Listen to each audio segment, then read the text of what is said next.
Hi, I'm Kent Anderson with Notes101.com, and I authored the home study course, How to Buy Notes and Mortgages Without Using Your Own Money.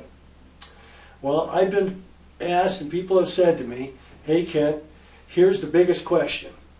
Do I need a lot of money to get started in the note business?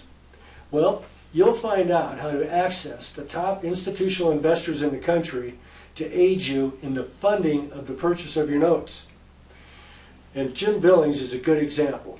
A few years back, Jim, who is a land developer and a corporate pilot out of San Diego, California, and also now a good friend of mine, called me with a problem.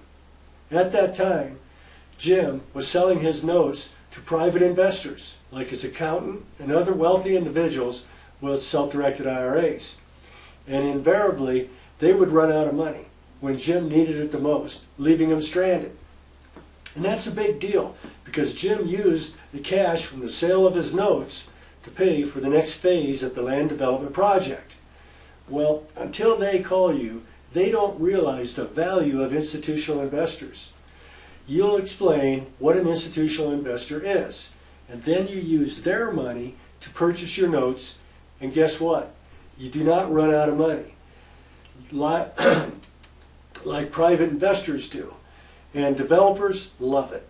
Now, men and women, a list of institutional investors are provided in the manual. And I've also been asked, is this something I need to quit my existing job or profession to get into? And I say absolutely not. As a matter of fact, if you're new to the business, for safety, I tell students to keep their day job and buy notes part-time as a way to educate up and start the system without pressure. Then work your way to become the local go-to guy for notes in your community for long-term stability. And you'll become aware of a new aspect of income that can be done full-time or part-time and give you your independence or the return of your independence. A good example is Margaret, who is a single mom in South Carolina. And she's a real estate broker with her own business, and she felt a real hit with the economy in the last year or so. Well, Margaret was thinking about leaving the business, and I said to her, did you ever think about buying notes? And she said, well, great idea, but I don't have any money to invest. And I said, you don't need money to invest. And the rest is history.